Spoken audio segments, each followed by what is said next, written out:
Hey everyone, in this video we're going to come back and take a look at Latin verbs again, and we're going to keep looking at the different tenses. In this video we're going to look specifically at the pluperfect tense.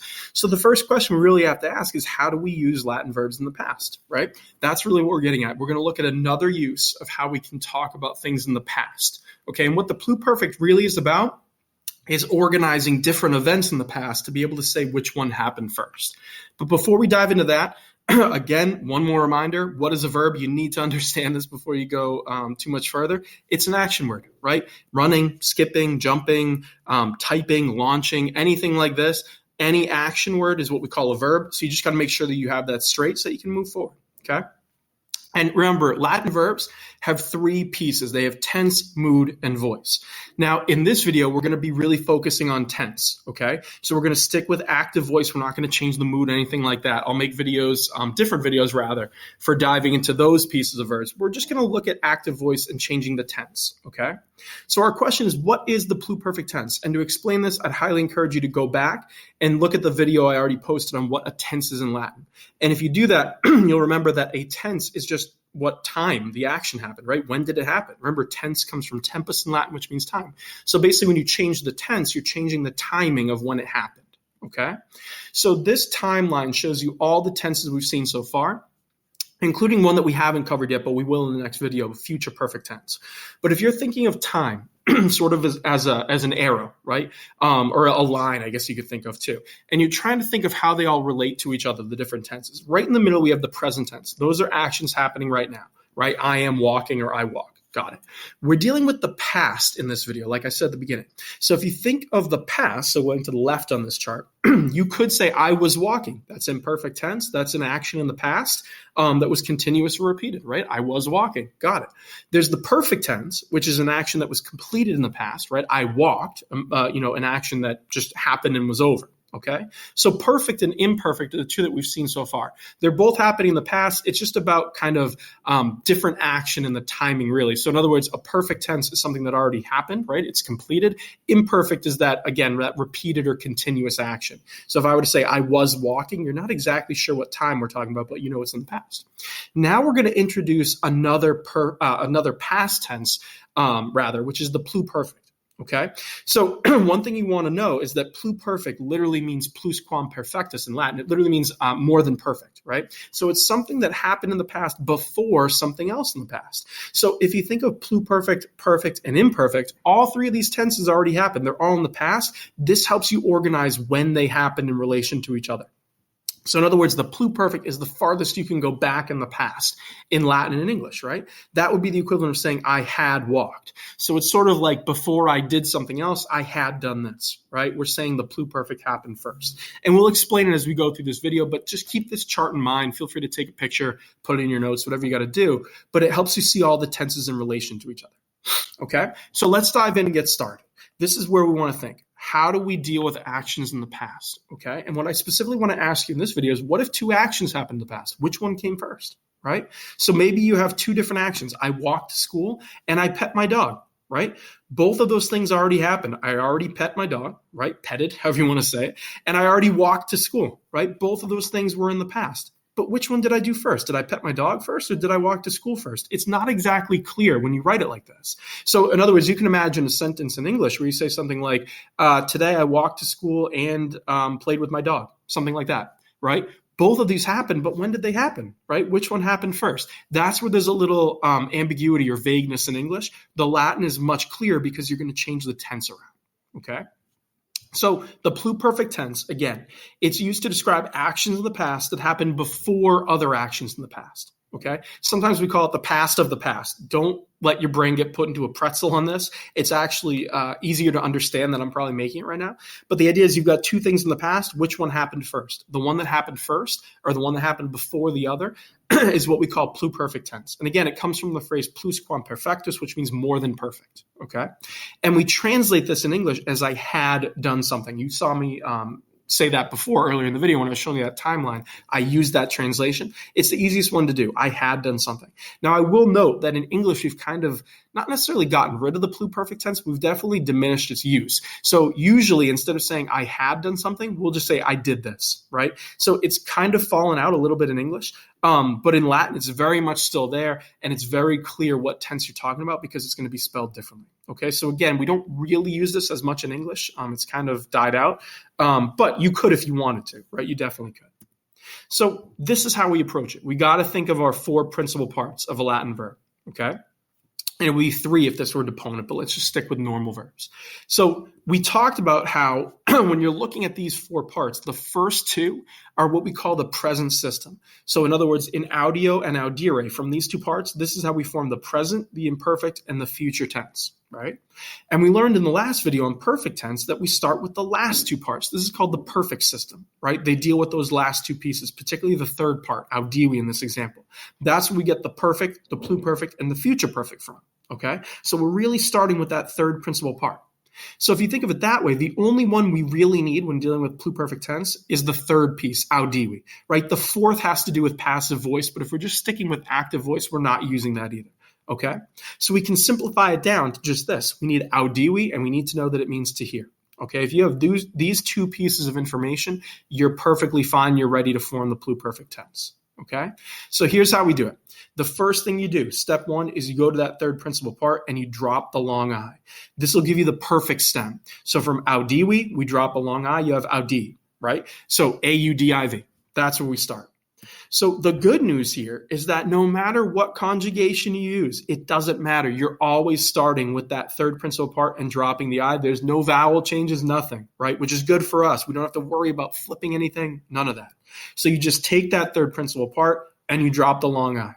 Okay? Then for any verb you run into, again, conjugation does not matter here, you add the imperfect form of the verb esse, the verb to be. So in other words, you're adding eram, eras, erat, eramis, eratis, eran. So if these were on their own, if you just saw eram in a sentence, it would mean I was. And eras would mean you were, right? But when you stick them onto a third principal part, meaning they're not by themselves anymore, now you're dealing with pluperfect tense. So if you stick eram, eras, erat onto the verb audire, for instance, it would look like this, right? You would take audire, you would drop the, audivi, the third principal part. You would drop the long I, you have audi, right, over to the left, and you add on eram, eras, erat. So you get audiveram, audiveras, audiverat, and you keep going, eramis, eratis, eran. Now it means I had heard, you had heard, and he, she, it had heard, and down the line. Right? This is the pluperfect tense. So it's actually very easy to spot because you're going to see that eram, eras, erat stuck to a third principal part. It kind of stands out. It's a very unique ending. Okay? And that's how you know you're dealing with pluperfect tense.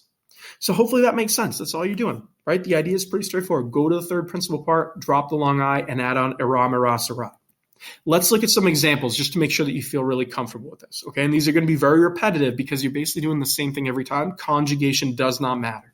But to show you, I'll give you an example from each conjugation just so you get it, okay?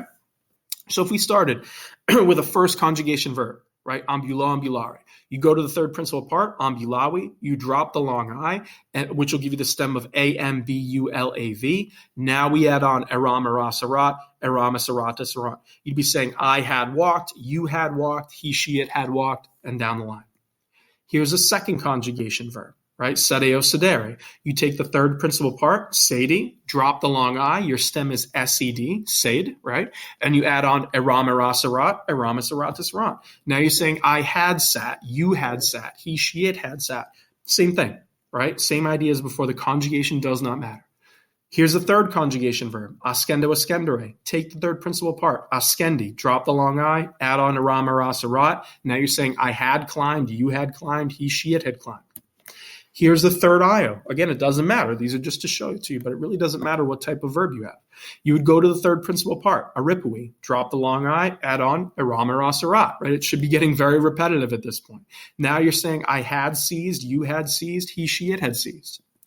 And here we have a fourth conjugation verb, skio, skire, right? You go to the third principal part, skiwi, drop the long I, add on eram, eras, erat. You have skiweram, skiwera, skiwerat. It means I had known, you had known, he, she, it had known. Okay, so this should be getting very, very repetitive for you, which is the point, right? Pluperfect is actually one of the easier tenses to use and understand because it doesn't matter what conjugation your verb is. You do the same thing every time. You go to the third principal part, you drop the long I, and you just add on eram, eras, erat. Okay, so this chart, again, this infographic rather, is showing you how to do pluperfect tense. So again, I'd recommend, if you want, feel free to pause the video, take a screenshot of it. It's just one that I like to use with my students so that they have a quick snapshot of how to do each tense. If you want an image of it, I'll happily share it with you. Just let me know. But otherwise, feel free to pause it and use this on your own. It's just showing you the different steps, some examples, and how to translate it. Okay, but otherwise, it's pretty straightforward. Again, the pro tip, find a song. I mentioned this in my perfect tense video. Something like high pause, right? This is, again, a very odd video, one of my students' favorite. But at the end of the day, he is teaching you the different tenses, including pluperfect. And when you have an example like this, something in a song, it just makes it easier to understand, right? This will get stuck in your head forever and probably creep you out a little bit. Again, I'm just a fan of high pause. He's making really funny and good videos. My students like it, and it's useful, right? Even if you're like, wow, that's an odd video. If you listen to it enough times, it will sink in, right? Your brain is definitely wired for music and song. So this will help you out. Another pro tip, and this is my favorite one to do, Magistrula. And again, I don't own Magistrula. I'm just a fan. I use it a ton in my classroom. This should be your best friend. If you go to Magistrula, down on the right where it says activities, you can set it up where it says charts, right? And you can set this to give you as many verbs as you can possibly stand, conjugating in pluperfect tense. It'll show you the answer. It'll show you the English translation. If you do this over and over and over again, you'll be set and you'll never have to worry about pluperfect tense. So I'd highly recommend that you practice this until you feel so bored with it that you can't take anymore. That's a good sign that you've got this under control. The other thing I'd recommend is Magistrula has sentences.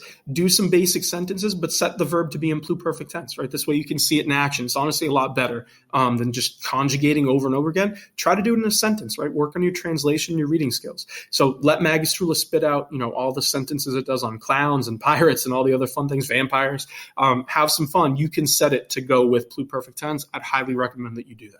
Okay, so now that we've covered it, this is just a quick recap of everything we did in this video. Okay, and again, it's pretty straightforward, so hopefully it made sense to you. Pluperfect tense, it represents completed past actions, but they happen before other past actions. So just to say that again, in a sentence, you're probably going to see two verbs when you're dealing with pluperfect.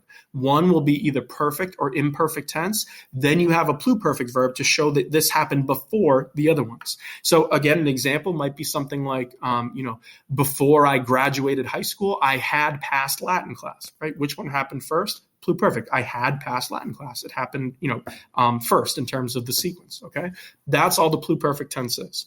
To form it, you go to the perfect stem, right? You go to the third principal part, and you drop the long I. Then you add on the imperfect form of essay. So eram, eras, erat, eramus, eratus, erat. That gives you your pluperfect verb in Latin, and all you have to do is translate it as had done something, right? I had walked, I had sat, I had jumped, whatever. Okay, these are some basics that'll get you in the right place every time. Okay, so just remember the process, right, of the third principal part, drop the I, and remember the translation, and you'll be fine, right? Pluperfect, again, is one of the easier ones to do. It looks a little screwy, and it might take you a bit to understand how it works in a sentence, but the process for forming it is actually really straightforward. So follow these steps. Hopefully this is making some sense to you. Use Magistrula or your textbook, whatever you're using, and get as much practice as you possibly can. The more you practice conjugating this and seeing it in sentences, kind of reading Latin that has pluperfect tense, the better off you're going to be. And you'll see pretty quickly it'll lock in and you'll feel really confident in this. Good luck.